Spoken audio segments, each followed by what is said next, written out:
Friends, আজ যেই মুভির এক্সপ্লেইন করব তার নাম দ্য কলার।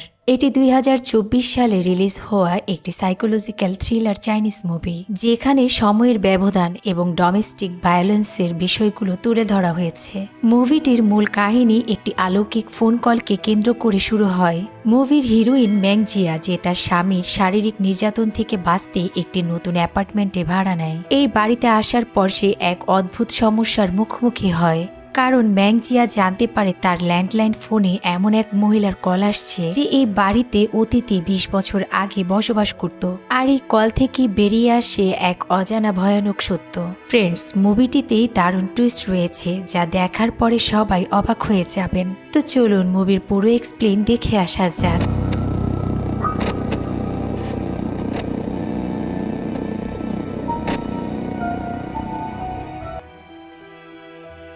মুভির শুরুতেই ম্যাংজিয়াকে তার পরিবার নিয়ে ফ্যামিলি কোর্টে দেখা যায়। সেখানে তার স্বামী ঝুও ছিল। ম্যাংজিয়া তার স্বামীর থেকে শারীরিক অত্যাচারের শিকার হয়ে ডিভোর্সের জন্য এখানে এসেছে। ঝু উকিলকে জানায় ম্যাংজিয়া মানসিকভাবে অসুস্থ। সে কি করে সে নিজেও জানে না। ম্যাংজিয়া বলে, আমি বারবার বলছি আমি অসুস্থ না। তো অ্যাডভোকেট জানায় ডিভোর্স কোনো সমাধান না। তখন ঝু বলে, আমি কথা দিচ্ছি এমন আচরণ আমি আর কখনোই করব না। আমাকে যেন লাস্ট একটা সুযোগ দেওয়া হয়। কিন্তু ম্যাংজিয়া একদমই রাজি ছিল না এই সম্পর্ক টিকিয়ে রাখার। পরের সিনে দেখা যায় ম্যাংজিয়া তার মায়ের বাড়িতে, আর সে মাকে বলছে, জুয়ের সাথে আমি এখন আর থাকতে চাই না, তো আমি এখন অন্য কোথাও শিফট হয়ে যাব। মা মেয়ের সিদ্ধান্তের উপরে কোনো কিছুই বলতে পারে না। তো পরের সিনে দেখা যায় ম্যাংজিয়া একটা পুরনো ভাড়া অ্যাপার্টমেন্টে চলে আসে।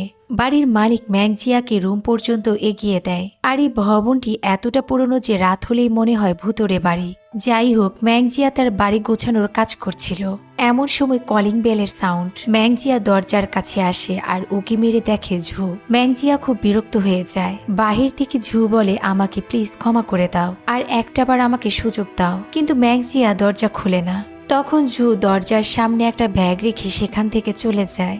ঝু চলে যাবার পর ম্যাংজিয়া দরজা খুলে, আর এই সুযোগে ঝু ঘরের মধ্যে ঢোকার চেষ্টা করে, কিন্তু ম্যাং কোনোভাবে ঝুকে বের করে দেয়। পরদিনই ম্যাং আত্মরক্ষার জন্য একটা ক্যান্ডো স্কুলে অ্যাডমিশন নেয়, আর কোচ মিনহান ম্যাংজিয়াকে ভালোভাবে গাইড করে। ম্যাংজিয়া বাসায় এসেও নিজের প্র্যাকটিস চালিয়ে যায়। কিছু সময় পরে ম্যাংজিয়ার বাসায় থাকা পুরনো ল্যান্ডলাইন ফোনে কল আসে, আর অপোজিট সাইডে থাকা কেউ লিন নামে কাউকে খুঁজছিল। ম্যাংজিয়া জানিয়ে দেয় এটা রং নাম্বার, আর ফোনটি ছিল কোনো মেয়ের। ম্যাংজিয়া মেয়েটিকে বলে, আমি জানি ঝু তোমাকে বলেছে আমাকে বিরক্ত করার জন্য। মেয়েটি বলে, আমি ঝুকে জানি না, তবে লিনকে আমার খুব প্রয়োজন। দয়া করে ফোনটি লিনকে দিন, নয়তো তাকে জানিয়ে দিন আজ রাত 8টায় আমি বাড়ির পাশেই রেস্তোরাঁয় তার জন্য অপেক্ষা করব। ম্যাংজিয়া বলে, সত্যি আপনি ভুল নাম্বারে কল দিয়েছেন। তখন মেয়েটি বলে, আমি রুমেই, আর আমি লিনকে এই মাত্র ঘরে ঢুকতে দেখেছি। ম্যাংজিয়া ঘাবড়ে যায় আর বলে, আপনি জানেন এটা কোথায়? মেয়েটি তখন ম্যাংজিয়ার বাসার ঠিকানা বলে ফোনটি রেখে দেয়। ম্যাংজিয়া তো চিন্তায় পড়ে যায়। ফ্রেন্ডস, এই ফোন থেকেই শুরু হয় মুভির মেন রহস্যজনক টুইস্ট। পরদিন সকালে ম্যাংজিয়া বাড়ির মালিকের কাছে আসে আর বলে, চাচা সামনের গলিতে কি কোনো রেস্তোরাঁ আছে? চাচা বলে, এটা অনেক বছর আগের কথা, এখন সেখানে কোনো মুদির দোকান আছে। চাচা কি হয়েছে জানতে চায়। ম্যাংজিয়া বলে, আমার কাছে কয়েকবার রং নাম্বারে কল এসেছে। চাচা নিজেও বিষয়টি এত গুরুত্ব দেয়নি। রাতে আবারও ফোন বাজার শব্দ। ম্যাংজিয়া দ্রুত ফোন তুলে আর বুঝতে পারে রুমেই, মানে সেই মেয়েটি। ম্যাংজিয়া বলে, বারবার কেন বিরক্ত করছো? রুমেই বলে, আমি সত্যি বলছি এটাই লিনের নাম্বার। সে আমাকে 2 দিন আগে খুব মেরেছে আর রাগ করে বেরিয়ে গেছে। এটা শুনে ম্যাংজিয়া চুপ হয়ে যায়, কারণ এই পরিস্থিতি তারও হয়েছে। এবার ম্যাংজিয়া ডিসাইড করে সে রুমির সব কথা শুনবে। রুমিই বলে, লিন আমার ফিয়ান্সি, আর সে আমাকে প্রায় মারে। ম্যাংজিয়া বলে, তুমি চলে যাও না কেন? রুমিই বলে, আমি তাকে অনেক ভালোবাসি। এরপর ম্যাংজিয়া জানতে চায়, তুমি কি কাল রেস্তোরাঁয় সত্যিই এসেছিলে? রুমিই বলে, হ্যাঁ, আর সারা রাত অপেক্ষায় ছিলাম, কিন্তু সে আসেনি। ম্যাংজিয়া বলে, তুমি মিথ্যা বলছো, কারণ ওই রেস্তোরাঁ অনেক বছর আগেই বন্ধ হয়ে গেছে। এরপর ম্যাংজিয়া জানতে চায় রুমি কোথায় থাকে। রুমি যে অ্যাড্রেস বলে সেটা ম্যাংজিয়ার এই বাসারই ঠিকানা ছিল। ম্যাংজিয়া বলে, তুমি বলছো তুমি আমার বাসাতেই থাকো, তাহলে কোথায় তুমি? রুমি বলে, আমি সত্যি এখানেই থাকি।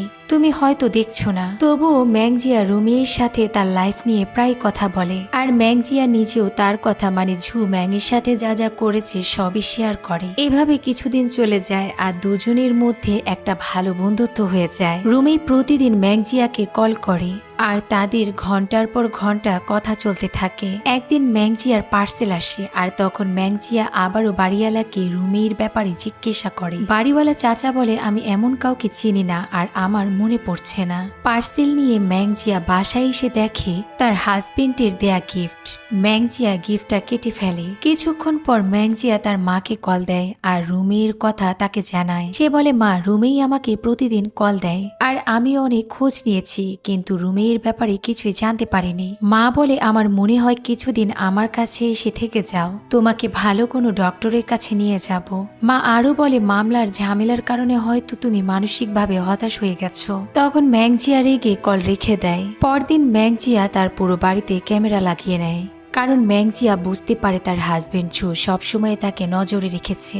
পরের দিনে দেখা যায় রুমি আবারও ম্যাংজিয়াকে কল করে আর ম্যাংজিয়াকে বলে, আজও আমার ফিয়ান্সি আমাকে মেরেছে। ম্যাংজিয়া রুমিকে বুঝিয়ে বলে, এভাবে কোনো সম্পর্ক টিকে থাকে না, সে আসলে তোমাকে কখনোই ভালোবাসে না, তুমি তার থেকে সরে আসো। ম্যাংজিয়া সবসময় রুমিকে বুঝায়। কথায় কথায় ম্যাংজিয়া রুমির বয়স জানতে চায়। তখন রুমি বলে, 1967-এ আমার জন্ম, এখন 30 হয়েছে। এটা শুনে ম্যাংজিয়া বলে, আপনি ম্যাথে নিশ্চয়ই কাঁচা। 1967 সালে জন্ম হলে কিভাবে আপনার 30 বছর হয়? রুমি বলে, 97 থেকে 67 বাদ দাও। ম্যাংজিয়া বলে, 2017 শেষ হতে চলেছে, কি বলছো তুমি? রুমি বলে, আমি না, তুমি আমার সাথে মজা করছো। ম্যাংজিয়া বলে, তুমি শুরু থেকে আমাকে মিথ্যা বলে আসছো, কখনো বলছো তুমি আমার রুমেই থাকো আর এখন বলছো 97 সাল। রুমি বলে, ঠিক আছে, তুমি এখনই তোমার স্টোর রুমে চলে যাও, আমি সেখানে এখনই কিছু একটা এঁকেছি আর সেটা দেখে আসো, তখন বিশ্বাস করবে আমরা 1997-এ। ম্যাংজিয়া ফাজলামো ভেবে বিষয়টি অ্যাভয়েড করে আর পরদিন আবারও চলে আসে বাড়িওয়ালা চাচার কাছে আর চাচাকে রুমির ব্যাপারে ব্লেম করে। কিন্তু চাচা এবারও বলে, আমি জানি না তোমাকে কে কল করে, তবে রুমি নামের এক মেয়ে 20 বছর আগেই মারা গেছে। সে যাকে ভালোবাসে সেই লোক মেয়েটিকে ছেড়ে চলে যাওয়াতেই সে আত্মহত্যা করেছে বলে জানতে পেরেছি, আর কিছুই জানি না, তোমার ভুল হচ্ছে হয়তো। রাতে ম্যাংজিয়া তার স্টোর রুম চেক করতে আসে আর সেখানে রুমিয়ের কথা মতোই কিছু একটা লেখা ছিল। এরপরই ম্যাংজিয়া রুমিয়ের সাথে আবারও কথা বলে আর কথা বলার এক পর্যায়ে ম্যাংজিয়া বুঝতে পারে যে 1997 থেকে তাকে রুমি ফোন করছে, অর্থাৎ রুমি বর্তমানে নেই, তিনি অতীতে বসবাস করছে। রুমি যখন অতীতে কোনো কাজ করে তার সরাসরি প্রভাব ম্যাংজিয়ার বর্তমান জীবনে পড়ে। যেমন রুমি অতীতে ম্যাংজিয়ার অ্যাপার্টমেন্টের একটি দেয়ালে দাগ কেটেছে আর বর্তমানেও সেই দাগটি দৃশ্যমান হয়। ম্যাংজিয়া রুমিকে বলে, আমি বিশ্বাস করতে পারছি না তুমি আর আমি একই ঘরে থাকি, তুমি অতীতে আর আমি বর্তমানে। ম্যাংজিয়া ফোন রেখে তখনই রুমিকে নিয়ে রিসার্চ করে আর এটা জানতে পারে যে 1997-এ এখানে একটা রেস্তোরাঁ ছিল। রুমি আবারও কল করে, তখন রুমির কথা শুনে ম্যাংজিয়া পেরেশান হয়ে পড়ে। রুমি বিশ্বাস করে সে ভবিষ্যতে কথা বলছে আর কথা বলতে বলতে রুমি ম্যাংজিয়াকে অনেক ভালোবেসে ফেলে। পরদিন ম্যাংজিয়া তার কোচ মিনহানের সাথে তার বাড়িতে আসে, কারণ মিনহান আর ম্যাংজিয়া আরো আগেই অনেক ভালো বন্ধু হয়ে গেছে। ম্যাংজিয়া মিনহানকে রুমির বিষয়টি জানায়। ম্যাংজিয়া বলে, রুমি 20 বছর আগে যাই করে সেটা আমার সামনে হয়ে যায়, তার অতীতের প্রভাব আমার বর্তমানে পড়ছে।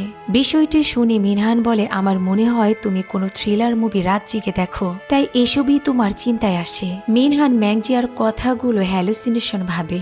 এরপর মিনহান ম্যাংজিয়ার মুড ঠিক করার জন্য তাকে নিয়ে রান্না করে আর এক আনন্দময় সময় দুজনই কাটায়। মিনহান ম্যাংজিয়াকে তার বাড়ি পর্যন্ত পৌঁছে দেয়, এমনকি তারা দুজন দুজনকে পছন্দ করে ফেলে। ম্যাংজিয়া ভিতরে ঢুকতেই ঝু তাকে জড়িয়ে ধরে, কারণ ঝু আগে থেকে ভিতরে লুকিয়েছিল।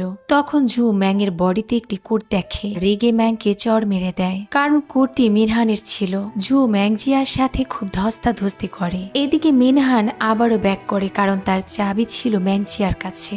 দরজার কাছে আসতেই মিনহান দেখে ভিতর থেকে ঝু বেরিয়ে আসছে। মিনহান ভিতরে ঢোকে আর দেখে ম্যাংজিয়া খুব কাঁদছিল। মিনহান সবই বুঝতে পারে। ম্যাংজিয়া মাকে কল করে ঝুয়ের সবকিছুই জানায় আর পরদিন মায়ের সাথে দেখা করে তার বাড়ির সিসি ফুটেজটি মাকে দিয়ে দেয়। রাতে ম্যাংজিয়া রুমির সাথে কথা বলে আর তার সাথে ঘটে যাওয়া বিষয়গুলো রুমিকে জানায়। তখন রুমিও তার ফিয়ান্সির কথা বলে। ম্যাংজিয়া বলে এমন জঘন্য লোকদের মেরে ফেলা উচিত, এরা কারো ভালোবাসা পাওয়ার যোগ্য না। রুমেই বলে হ্যাঁ ঠিক বলেছ। এভাবেই ওদের দুজনের কথা চলতে থাকে।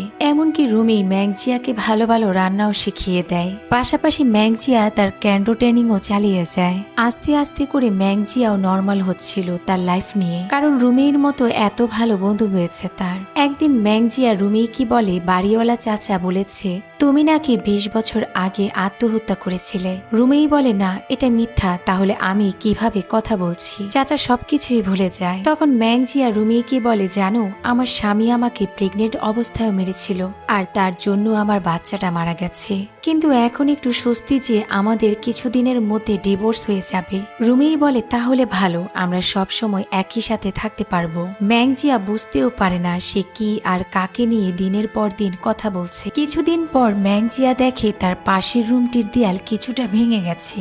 এমন সময় রুমির কল।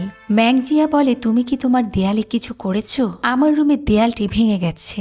রুমেই বলে হ্যাঁ, আসলে আমি আমার ফিয়ান্সিকে মেরে ফেলেছি আর সেখানেই লুকিয়ে রেখেছি যাতে কেউ জানতে না পারে। ম্যাংজিয়া বলে সত্যিই তুমি এটা করেছো? রুমিই বলে হ্যাঁ। তুমি খুশি হওনি? তুমি তো বলেছিলে এমন লোককে মেরে ফেলতে। ম্যাংজিয়া ভয় পেয়ে যায় আর রুমি কি বলে কি বলছো? তুমি এটা কিভাবে করতে পারলে? এখন থেকে তুমি আর আমাকে ফোন করবে না। ম্যাংজিয়া ভয় পেয়ে ফোন রেখে দেয় আর সেই ভাঙা দেয়ালটি ঢেকে ফেলে। রাতে রুমি ম্যাংজিয়াকে ফোন করতেই থাকে কিন্তু ম্যাংজিয়া কোনো কথাই বলে না। খুব বিরক্ত করতে থাকে রুমি আর তাই বাধ্য হয়ে 2 দিন পর রুমির ফোন রিসিভ করে। ম্যাংজিয়া বলে আমি বলেছি তুমি আমাকে আর ফোন করবে না। রুমিই বলে আমি যে তোমাকে অনেক ভালোবাসি আর তোমার সাথে আমার কথা বলতেই হবে। তুমি হয়তো জানো না আমি কাল তোমার মায়ের সাথে পার্কে গিয়েছিলাম আর সাথে তোমাকেও দেখেছি, এমনকি আমরা একসাথে ছবিও তুলেছি। ম্যাংজিয়া তার দেয়ালের ফটোগুলোর কথা মনে করে, কারণ রুমেই তো 20 বছরের অতীতে আর এই দেয়ালের ছবিগুলো ওই সময়ের তোলা ছিল। লক্ষ্য করে ম্যাংজিয়া দেখে সব ছবিগুলোর পাশেই হালকা ছায়াতে রুমেই দাঁড়িয়ে। ম্যাংজিয়া ভয় পেয়ে যায়। রুমেই বলে তুমি যদি কথা না বলো আমি তোমার মাকে বিরক্ত করব। এই সব কথা শেয়ার করতে ম্যাংজিয়া মিনহানের সাথে দেখা করে। ম্যাংজিয়া মিনহানকে বলে বাড়িওয়ালা চাচা বলেছিল রুমেই আত্মহত্যা করেছে, তাহলে আমি এখনো কিভাবে তার সাথে কথা বলি? আর এটা কিভাবে সম্ভব? একই রুমে দুজন দুই সময়ের। মিনহান ম্যাংজিয়াকে বুঝিয়ে দেয় হতে পারে তার মাথায় কোনো সমস্যা আছে, তাই সে তোমাকে এভাবে বলছে। ম্যাংজিয়া বলে তাহলে 20 বছর আগে আমার মায়ের সাথে ছবিতে সে কেন? মিনহান বলে তুমি কোনো বিভ্রান্তে পড়ে আছো ম্যাংজিয়া, তুমি ফোনে কথা বলা বন্ধ করে দাও। এরপর মিনহান ম্যাংজিয়াকে নিয়ে অনেকটা সময় একসাথে কাটায়। এমনকি মিনহান ম্যাংজিয়াকে একটি কিউট ডল গিফট করে। ম্যাংজিয়া মিনহানকে বলে অনেকদিন পর আমি এতটা খুশি হলাম। সে মিনহানকে থ্যাঙ্কস জানায়। তখনই মিনহান ম্যাংজিয়াকে বলে আমি তোমাকে ভালোবাসি। আর হঠাৎ হাত থেকে ডলটি পানিতে পড়ে যায়। মিনহান ম্যাংজিয়াকে সান্ত্বনা দিয়ে বলে আমি তোমাকে আরো একটি ডল গিফট করব, প্লিজ রাগ করো না। রাতে দেখা যায় কেউ একজন সেই ডলটি পানি থেকে তুলে এনেছে।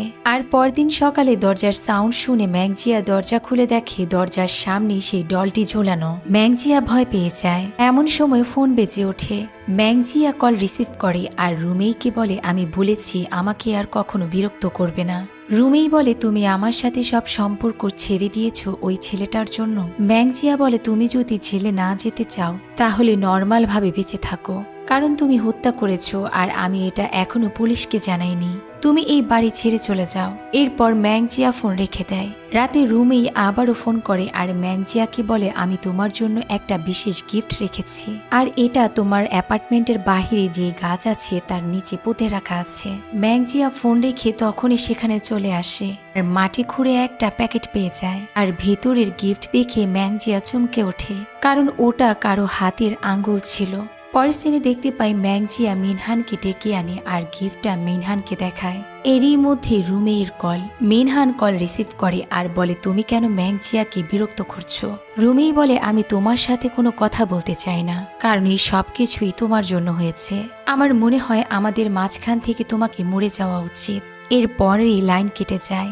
ম্যাংজিয়া তখনই দৌড়ে আসে বাড়িওয়ালা চাচার কাছে। ম্যাংজিয়া চাচার দোকান দেখে চমকে যায়, কারণ সেখানে চাচা আর চাচার দোকান কিছুই ছিল না। এমন দেখে মিনহান ম্যাংজিয়াকে টেনে নিয়ে আসে। ম্যাংজিয়া বুঝতে পারে না এসব কি হচ্ছে তার সাথে। ঘটনা সামাল দিতে মিনহান ম্যাংজিয়াকে তার বাসায় নিয়ে আসে। মিনহান ম্যাংজিয়াকে বলে তুমি চিন্তা করো না, আমি সব সময় তোমার সাথেই আছি। এরপর দুজনেই একসাথে রাত কাটিয়ে দেয়। পরদিন সকালে ঘুম ভেঙে ম্যাংজিয়া দেখে মিনহান সেখানে নেই। এরপর মিনহানকে সব জায়গায় খুঁজতে থাকে। মিনহানকে খুঁজতে তার ক্যান্ডো সেন্টারে কল দেয়, কিন্তু বারবারই নাম্বার ভুল দেখাচ্ছিল। এতে করে ম্যাংজিয়া আরো বেশি অস্থির হয়ে পড়ে। আর তখনই সে মিনহানের ক্যান্ডো সেন্টারে চলে আসে। কিন্তু এখানে এসে ম্যাং আরো শক্ট হয়ে যায়, কারণ ম্যাং দেখে এটা একটা ডান্স স্কুল আর এখানে কেউই নেই। ম্যাং দেরি না করে দ্রুত মিনহানের বাসায় আবারও চলে আসে। সেখানে তার বাবা মাও ছিল। ম্যাং তার মায়ের কাছে জানতে চায় মিনহানের কথা। এটা শুনে মিনহানের বাবা মা দুজনই বিচলিত হয়ে পড়ে। এরপর বাবা বলে মিনহানকে বাহিরে দেখো। তবে দুজনই খুব অবাক ছিল। ম্যাংজিয়া বাহিরে আসে আর দেয়ালে লাগানো পোস্টার দেখে শকড হয়ে যায়। পোস্টারে লেখা ছিল 1997 সালে মিনহান নিখোঁজ হয়েছে, আর সে সময় থেকে তাকে এখন পর্যন্ত পাওয়া যায়নি। ম্যাংজিয়া দ্রুত তার বাড়ি ফিরে আসে আর সেই ভাঙা দেয়ালটি ভাঙতে শুরু করে। পুরো দেয়াল ভাঙার পর ম্যাংজিয়া ভয় পেয়ে ওঠে, কারণ সেখানেই মিনহানের ডেড বডি লুকানো ছিল। ম্যাংজিয়া চিৎকার দিয়ে কাঁদতে থাকে। আসলে ফ্রেন্ডস, রুমেই ম্যাংজিয়ার 20 বছর আগের পাস্ট। রুমেই তার সময়ে যা করে তা এই সময়ে ম্যাংজিয়া ফিল করে। 1997 সালে রুমেই মিনহানকে কিডন্যাপ করেছে, আর এই সময় মিনহানও মারা গেছে। রুমেই আরো বেশি হিংস্র হয়ে ওঠে যখন থেকে ম্যাংজিয়া রুমেইর সাথে কথা বলা বন্ধ করে দিয়েছে। তারপর থেকে রুমেই অতীতে গিয়ে ম্যাংজিয়ার বর্তমান জীবনের মানুষদের ক্ষতি করতে শুরু করে। রুমেই অতীতে ম্যাংজিয়ার এক বন্ধুকে মেরে ফেললে বর্তমানে সেই বন্ধুটি মানে মিনহান জীবন থেকে চিরতরে হারিয়ে যায়। ফ্রেন্ডস, সামনে দারুণ টুইস্ট রয়েছে, ভিডিওটি দেখতে থাকুন। ম্যাংজিয়া ডিসাইড করে সে কৌশলে রুমেইকে শাস্তি দিবে। তাই ম্যাং রুমেইর সাথে আবারও কথা বলে, আর তখন ম্যাং জানতে পারে রুমেই তার সময়ে এক নতুন বন্ধু পেয়েছে, আর তার নামও ম্যাংজিয়া। ম্যাংজিয়া রুমেইকে বলে প্লিজ ওর কোনো ক্ষতি করো না। ফ্রেন্ডস, রুমেই আসলে 1997 সালের ছোট ম্যাংজিয়াকে তার বাড়িতে খুঁজে পেয়েছে, আর এটা এই ম্যাংজিয়া বুঝতে পেরেছিল। রুমেই অতীতের ছোট ম্যাংজিয়াকে মারার জন্য ভয় দেখাচ্ছিল, আর ছোট ম্যাংজিয়া চিল্লাতে থাকে। এদিকে বড় ম্যাংজিয়া রুমেইকে বলে আমি ভুল করেছি, আমি আসলেই তোমার বন্ধু, তুমি যা বলবে আমি তাই করব। এক পর্যায়ে রুমেই অতীতের ছোট ম্যাংজিয়াকে শারীরিক নির্যাতন করে আর তার বডিতে গরম তেল ঢেলে দেয়, যার কারণে বর্তমানের ম্যাংজিয়াও সেই একই কষ্ট অনুভব করে। ম্যাংজিয়ার এক সাইড পুড়ে যাওয়ার স্কেচ পড়ে যায়। ম্যাংজিয়া যন্ত্রণায় কাঁদতে থাকে। আবারও রুমেইর কল। এবার ম্যাংজিয়া খুব শান্তভাবে কথা বলে। ম্যাংজিয়া রুমেইর কথা মতো ভাঙা দেয়ালটি বন্ধ করে দেয়। এরপর ম্যাংজিয়া রুমেইকে বলে 2 দিন পর আমার জন্মদিন, আমি চাই সেদিন তুমি আর আমি একসাথেই থাকবো, আমি তোমাকে একবার দেখতে চাই। রুমেই বলে এটা অনেক কঠিন, তবুও আমি আসবো তোমার জন্য। 2 দিন পরের সিন। ম্যাংজিয়া বুঝতে পারে যে রুমেইকে থামাতে হলে তাকেও অতীত দিয়ে কিছু করতে হবে। ম্যাংজিয়া 1997 সালে হওয়া এক ভয়ানক দুর্ঘটনা সম্পর্কে জানতে পারে। তাই ম্যাংজিয়া সেই দুর্ঘটনায় রুমেইকেও ফেলতে চেয়েছে। এটা 1997 সালে এক থিয়েটারে হওয়া ভয়াবহ অগ্নিসংযোগ, সেখানে অনেক মানুষ মারা গেছে। ম্যাংজিয়া কৌশলে তার বার্থডেতে এই দিন সেই থিয়েটারে রুমেইকে যেতে বলে, যাতে করে দুর্ঘটনায় সেও মারা যায়। কিন্তু এরই মধ্যে রুমেইর কল, আর রুমেই জানায় আমি থিয়েটারে যেতে পারিনি, কারণ এর আগেই সেখানে আগুন লেগে গেছে, আর আগুনটা আমি লাগিয়েছি। আমি সেখানে ঝুঁকে দেখেছি আর তাকে মেরে তোমাকে গিফট করতে চেয়েছিলাম, কিন্তু বেচারা ঝুলে পড়ে গিয়েছে। ম্যাংজিয়া বলে জানো না তুমি কি করছো আর তোমার কি হতে পারে, তোমাকে কেউ ছাড়বে না। রুমেই বলে ছোট ম্যাং বড় হয়ে যদি এত হিংস্র হয়ে যায় তাহলে তাকেও বাঁচিয়ে রাখা ঠিক হবে না। এটা শুনে ম্যাংজিয়া বলে, তুমি এখন আমাকে মেরে ফেলতে চাইছো? তখন রুমেই বলে, তোমার গেস্ট এসেছে, দরজা খোলো। দরজায় বেলের সাউন্ড। তখনই কেউ বাহির থেকে কুড়াল দিয়ে দরজা ভাঙার চেষ্টা করে। ম্যাংজিয়া খুব ভয় পেয়ে যায়, আর ওদিকে ফোনে শুনছিল ছোট ম্যাংয়ের চিৎকার। এর মানে রুমেই আসলে তার অতীতের ম্যাংজিয়াকে মারার চেষ্টা করছে। আর এখানে ম্যাংজিয়াও সেটা দেখছিল। ম্যাংজিয়া অতীতের ম্যাংজিয়াকে পালিয়ে যেতে বলে, আর এদিকে দরজা ভেঙে সেই অতীতের রুমের মধ্যে ঢুকে পড়ে আর ম্যাংজিয়াকে বলে, আমি চলে এসেছি, হ্যাপি বার্থডে। এটা বলেই রুমি ম্যাংজিয়ার পায়ে কুড়াল দিয়ে বাড়ি মেরে দেয়। তখনই সেই অতীতের রুমির ফেস ম্যাংজিয়া দেখতে পারে। অতীতে ছোট ম্যাংজিয়া মৃত্যুর ভয়ে চিৎকার করছিল। কোনোভাবে ছোট ম্যাংজিয়া একটা রুমে লুকিয়ে পড়ে। এদিকে বড় ম্যাংজিয়াও লুকিয়ে পড়ে, কিন্তু রুমি দুটি ম্যাংজিয়াকেই মারার জন্য পাগল হয়ে যায়। বর্তমানের ম্যাংজিয়া অতীতের ম্যাংজিয়াকে বলে, তুমি রুমেইকে মেরে ফেলো। তো ছোট ম্যাংজিয়া সত্যিই রুমেইকে মেরে ফেলে। পরের সিনে দেখা যায় ম্যাংজিয়া দেখে তার ঘরে সবকিছুই ঠিক হয়ে গেছে, কোথাও কোনো সমস্যার চিহ্ন ছিল না। পরদিন ম্যাংজিয়ার সকালটা নতুন করে শুরু হয়, আর আমরা দেখতে পাই ম্যাংজিয়া মেন্টাল হসপিটাল তার মায়ের সাথে। ম্যাংজিয়া ডক্টরদের জানায়, রুমেই আমাকে হত্যা করতে এসেছিল, কিন্তু আমি রুমের অতীত বদলে দিয়েছি। দেখুন, রুমেই আমার পুরো বডি জ্বালিয়ে দিয়েছে। ম্যাংজিয়া তখন মিনহানের কথা বলে কেঁদে ফেলে, আর ডক্টররা বুঝতে পারে ম্যাংজিয়া মানসিকভাবে আগের চেয়ে আরো বেশি খারাপের দিকে চলে গেছে। ফ্রেন্ডস, মুভির মেইন টুইস্ট এটাই ছিল, ম্যাংজিয়া আসলে একজন মেন্টাল পেশেন্ট, আর মুভির পুরো ঘটনাটাই ছিল ম্যাংজিয়ার কল্পনার জগৎ, যেখানে 20 বছর আগে ম্যাংজিয়া নিজেরই আরেকটি ছোট রোল দিয়েছে। মুভির এন্ডে দেখা যায় আরো মেন্টাল পেশেন্টের সাথে ম্যাংজিয়াকে।